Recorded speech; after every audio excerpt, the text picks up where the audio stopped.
খবর 24 সাথে আপনাকে স্বাগত। নতুন নতুন খবর জানার জন্য আমাদের চ্যানেলে চোখ রাখুন।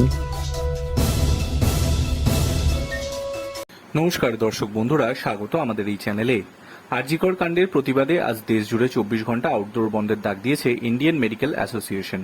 আইএমএ ঘোষিত এই কর্মসূচির ব্যাপক প্রভাব পড়েছে এই রাজ্যের হাসপাতালগুলিতে। প্রভাব স্পষ্ট বাঁকুড়া সম্মিলনী মেডিকেল কলেজে। সকালে অন্যান্য দিনের মতো আউটডোর খোলা রয়েছে, রোগী এবং রোগীর পরিজনেরা দেওয়া হয়েছে টিকিটও, কিন্তু এখনো পর্যন্ত আউটডোরে কোনো চিকিৎসকের দেখা মেলেনি। শেষ পর্যন্ত এদিন আউটডোরে চিকিৎসকদের দেখা মিলবে কিনা তা নিয়ে দোলাচলে রোগী এবং রোগীর পরিজনেরা।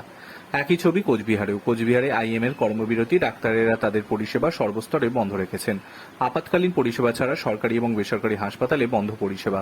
এর পাশাপাশি জেলায় বন্ধ সকল প্রকার চিকিৎসার সঙ্গে যুক্ত সব প্রতিষ্ঠান। একই ছবি জলপাইগুড়িতেও। কর্মবিরতির প্রভাব ধূপগুড়ি মহকুমা হাসপাতালেও সকাল থেকেই বন্ধ রাখা হয়েছে আউটডোর পরিষেবা। জরুরি বিভাগে বাড়ছে রোগীদের উপচে পড়া ভিড়, পরিষেবা দিতে গিয়ে হিমশিম খাচ্ছেন চিকিৎসকেরা।